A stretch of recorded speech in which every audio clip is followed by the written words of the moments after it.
அந்த ஹிதாயத் ஆதம் அலைஹிஸ்ஸலாமிடமிருந்து இறங்கிறது, அப்படியே வருகிறது. ரசூலுல்லாஹி ஸல்லல்லாஹு அலைஹி வஸல்லம் அவர்களுக்கு அல்லாஹ் அந்த கலாமை கொடுத்து பாதுகாத்தான்.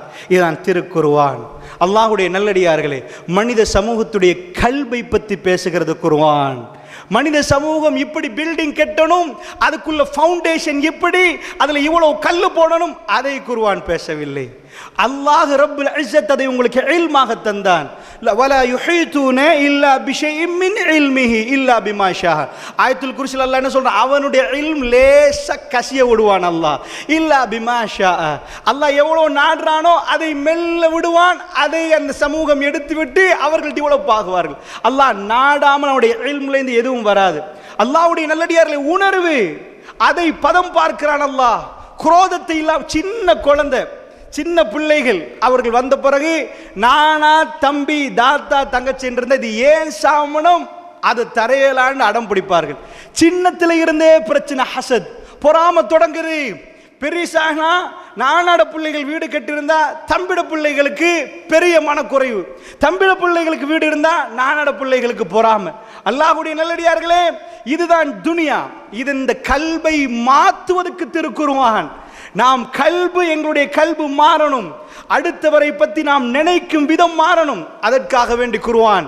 ஆதம் அலைஹிஸ்ஸலாத்து வஸ்ஸலாம் உணர்வில் பிழை விட்டார், அல்லாஹ் திருத்துவதற்காக வேண்டி துனியாவுக்கு அனுப்பினான். அல்லாஹ்வுடைய நல்லடியார்களே, அப்படி என்றால் இது எங்களுடைய டர்ன். துனியாவில் எங்களை அல்லாஹ் படைத்து எங்களுக்கு ஒரு வாய்ப்பை தந்திருக்கிறான். உங்க கல்புகளை மாற்றி மன் கான யுமினு பில்லாஹி ஃபல்யௌமில் ஆகிர் வல்யௌமில் ஆகிர் ஃபல்யுக்ரிம் ஜாரஹு. யார் அல்லாஹ்வை மறுமை நாளை நம்புறாரோ அவர் அண்டை வீட்டாரை கண்ணியப்படுத்தட்டும் என்கிறான் அல்லாஹ். ரசூலுல்லாஹி ஸல்லல்லாஹு அலைஹி சொன்னார்கள், மன் கான யுமினு பில்லாஹி வல் யௌமில் ஆகிர் ஃபல்யுக்ரிம் லைஃபஹு. யார் அல்லாஹ்வை மறுமை நாளை நம்புறாரோ அவர் விருந்தாளியை சங்கைப்படுத்தட்டும் என்றார். அல்லாஹ்வுடைய நல்லடியார்களை நானும் நீங்களும் பாதையில் போகிறோம். ஒருவர் ஆக்சிடென்ட் ஆகி கீழே விழுந்திருக்கிறார். நாட்டு சட்டம் சில விஷயங்களை நாம் படித்திருந்தால் இதில் கை வைத்தால் நான் மடையன் என்று நான் நினைப்பேன். ஏன் இதில் கை வைத்தால் பல விசாரணைக்கு நான் போகணும், இவரை கொண்டு போய் ஹாஸ்பிட்டலுக்கு போனா நான் வாக்கு மூலம் கொடுக்கணும், பெரிய பிரச்சனை. ஆனால் இஸ்லாம் உங்க அறிவை ஒரு பக்கம் வைத்து விட்டு ஒரு மனிதன் துடித்தால் அவனுக்கு இறங்கி அந்த இடத்தில் அத்தனையும் மறந்து தூக்க அவனை. அதுக்கு பிறகு வாரது இரண்டாவது. இஸ்லாம் என்ன சொல்லுது? நீங்க ரோட்ல மனுஷனை தூக்கல, ரோட்ல போற நேரம் யாருக்காவது ஒரு முள் குத்திரும் என்று இருந்தால் அதை அகற்றினால் அது ஈமானே. ரசூல் ஸல்லல்லாஹு அலைஹி சொன்னாங்க ஈமானில் ஒரு பகுதி என்றாங்க.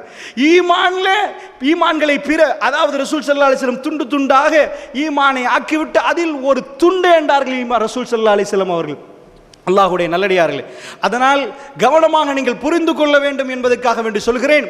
இந்த துனியாவுக்கு அல்லாஹ் ரப்புல் இஸ்ஸத் நம்மளை அனுப்பிவிட்டான். அனுப்பினால் ரசூலுல்லாஹ்வுடைய முழு வாழ்க்கையும் உணர்வோடு சம்பந்தப்பட்டது, அறிவோடு சம்பந்தப்பட்டது அல்ல. முழு வாழ்க்கையும் அறிவு என்பது இந்த உலகத்தில் வேண்டிய மாதிரி அல்லாஹ் வைத்திருக்கிறான். நீங்கள் போனால் அந்த அறிவை தேடி எடுக்கலாம். ஆனால் இந்த கலாமுல்லாஹ், இந்த ரமலான், ஷஹ்ரு ரமலான் அல்லதி உன்சில ஃபீஹில் குர்ஆன், ரமலானுடைய மாதம் குர்ஆன் அருளப்பட்டது. எதுக்கு? ஹுதல்லின் நாஸ், மனித சமூகத்துக்கு நேர்வழிக்காக. வபையினாத்து மினல் ஹுதா வல் ஃபுர்கான், அது சத்தியத்தையும் அசத்தியத்தையும் தெளிவாக விளக்கும், நேர்வழியை தெளிவாக விளக்கும். இந்த வேதத்தை தொடாதவர்கள் மனித புனிதர்களாக ஆகவே மாட்டார்கள். அவர்களுக்கு அந்த உணர்வு வராது. பெரும் கேட்டை பூட்டி வீட்டை பூட்டுவார்கள். ஏழைகளுடைய பிரச்சனைகள் அவர்களுக்கு புரியாது. அல்லாஹ்வுடைய நல்லடியார்களே, அவர்கள் தர்மம் விஷயத்தில் ரொம்ப வீக்காகி விடுவார்கள். அவருடைய படிப்பு சொல்லும், கொடுத்தால் குறையும் என்று சொல்லி கொடுக்கும்.